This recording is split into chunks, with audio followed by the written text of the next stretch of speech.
मंदिर हो, मस्जिद हो, गुरुद्वारे हो, चर्च हो, हर एक जगह जो भी व्यक्ति जाता है, राजनीति और राजनेताओं को थोड़ा अलग रखें, अभी जो भी व्यक्ति वहां जाता है वहां वह अपने उस अदृश्य शक्ति जिसे वो देखता नहीं है, उसके मन में सामने चाहे मूर्ति हो, चाहे एक चादर रखा हुआ हो या कोई वस्तु चादर से ढका हुआ हो, उसको देख के, उसे देख के उसके मन में जो आस्था है वो सारी बातें, अपने अंदर की सारी बातें दुख सुख से कहता है, सुनता है, आंसू टपकाता है और फिर उसे यह विश्वास हो जाता है कि मेरी बात, हमारा जो इष्ट है, हमारा जो देवता है, हमारे जो अल्लाह है, हमारे जो गुरु हैं, वो हमारी बात सुन लिए और एक नए जोश के साथ वो वहां से वापस आता है। अब यह जरूरी नहीं है कि हम अपने माँ बाप के साथ ही जाएं मंदिर में या मस्जिद में या गुरुद्वारे में या चर्च में, और माँ बाप के साथ या अपने पति पत्नी के साथ जाएं और वहाँ पे अपनी बात, अपनी दुखड़ा, अपना सुख दुख उनसे बांटें। मैं अकेले भी जा सकता हूँ, वो अकेले भी जा सकती है। सवाल यह है कि हम कैसे देखते हैं उसे। हमारी देखने की, समझने की जो क्षमता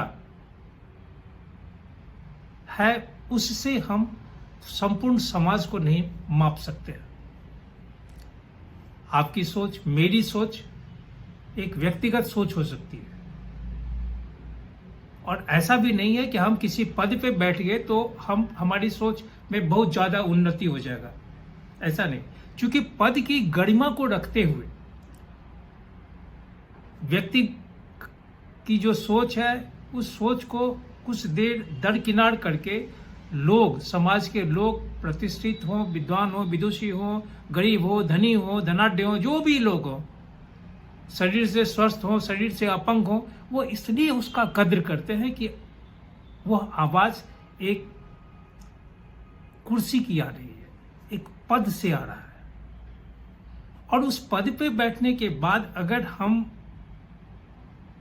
संपूर्ण समाज के तरफ से नहीं सोचते हैं, कुछ बातों को लेके सोच लेते हैं, तो ये गलत है। ये मेरी सोच है।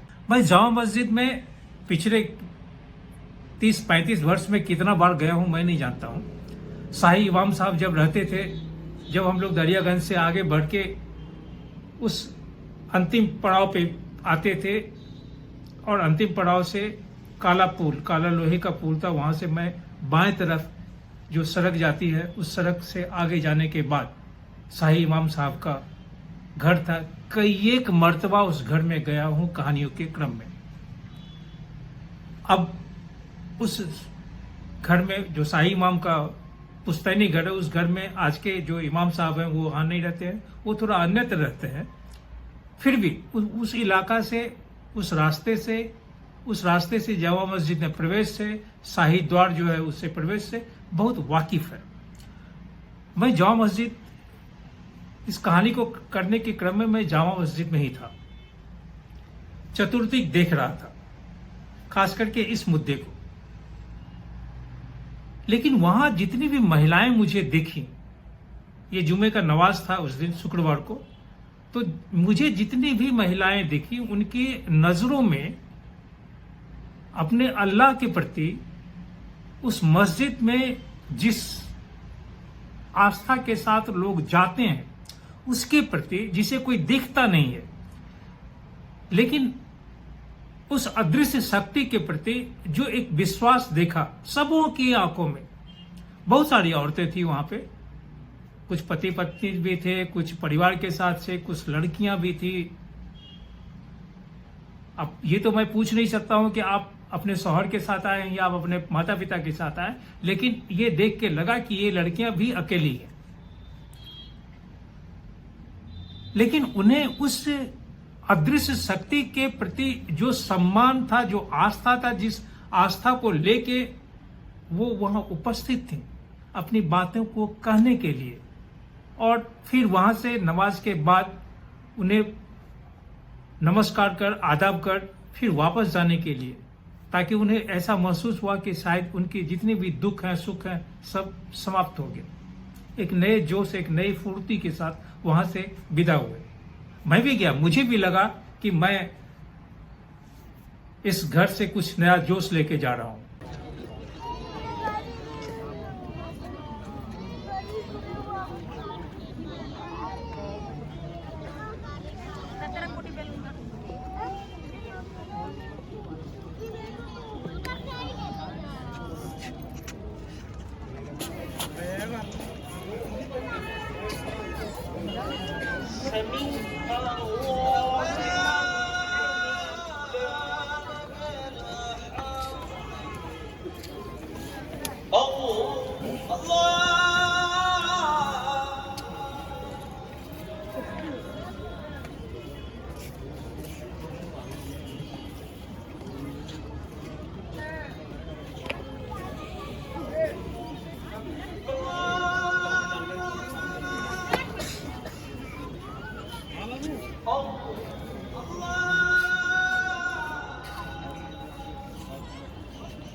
अल्हम्दुलिल्लाह रब्बिल आलमीन अर्रहमानिर रहीम मालिक यौमिद्दीन इय्याका नअबुदु व इय्याका नस्तईन इहदिनस सिरातल मुस्तकीम। दिल्ली का जामा मस्जिद अगर उसके निर्माण काल से लेके आज तक के इतिहास को देखें तो 378 साल हुआ है। 378 साल कम नहीं होता है। शाहजहानाबाद में बना यह जामा मस्जिद 1644 में शुरू हुआ है और 1656 में इसका काम पूरा हुआ है। जामा मस्जिद अपने आप में इकलौता है, अकेला है। भारतवर्ष में करीब करीब 3 लाख मस्जिद हैं, लेकिन उन 3 लाख मस्जिदों में दिल्ली के जामा मस्जिद का स्थान बहुत ही महत्वपूर्ण, बहुत ही उम्दा, बहुत ही ऊंचा, बहुत ही शिखर पे है। आज तक इस मस्जिद के चतुर्दिक निर्माण काल में जिस तरह की संरचनाएं रचनाएं बनी थी आज भी दुरुस्त है।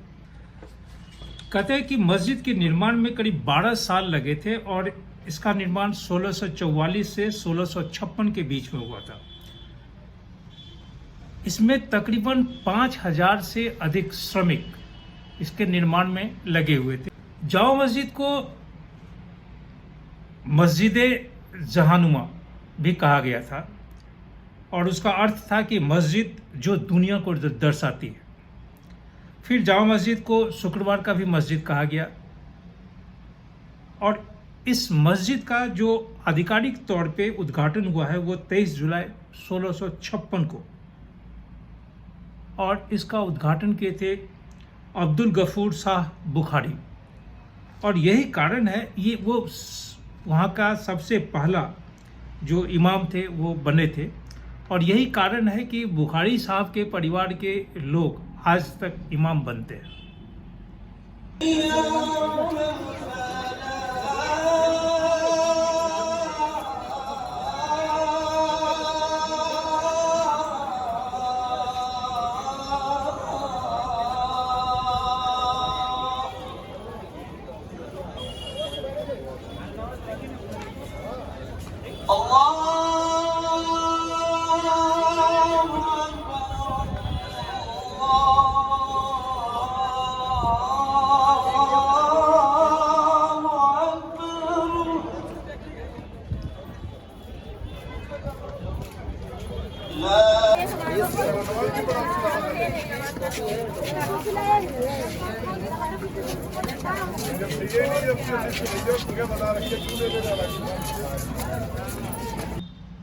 अंग्रेजी हुकूमत आने के बाद अंग्रेजी शासनकाल में जामा मस्जिद पर भी बहुत तरह से, बहुत प्रकार से हमला किया गया था ताकि उसे नष्ट किया जाए।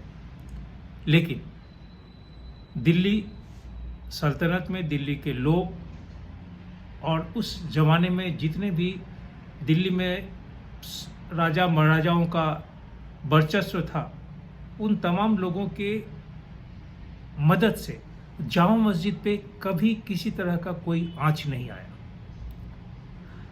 हिंदू हो, सिख हो, मुसलमान हो, क्रिश्चियन हो, कोई भी किसी भी संप्रदाय के लोग आज भी जब जामा मस्जिद की तरफ से हम गुजरते हैं तो अपने आप एक मन में एक श्रद्धा, एक सम्मान अपने आप आता है।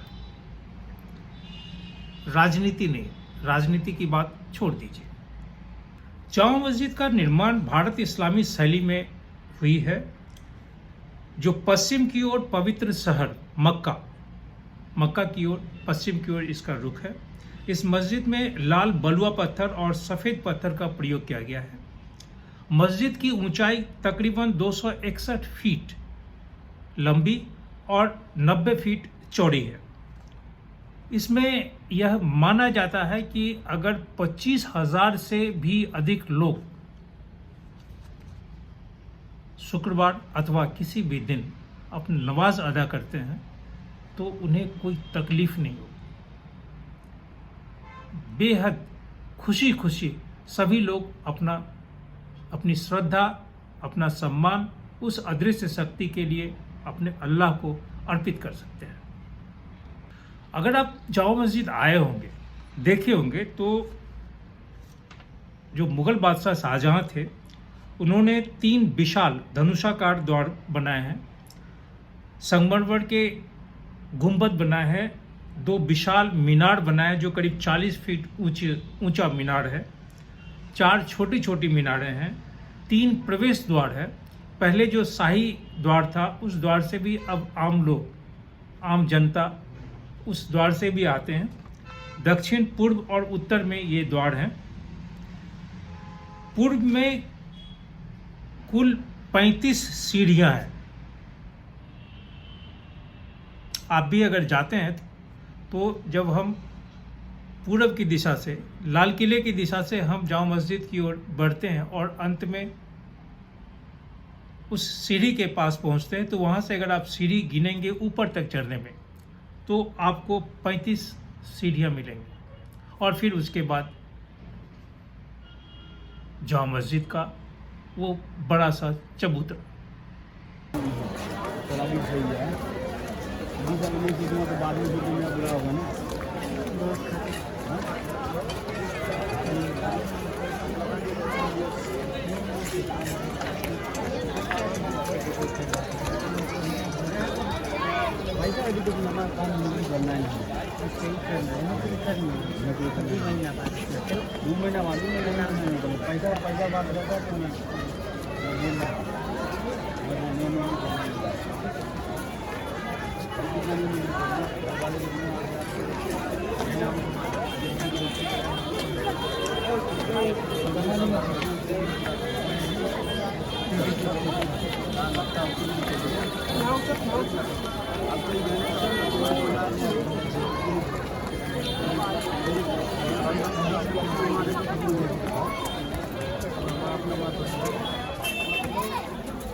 अस्सलाम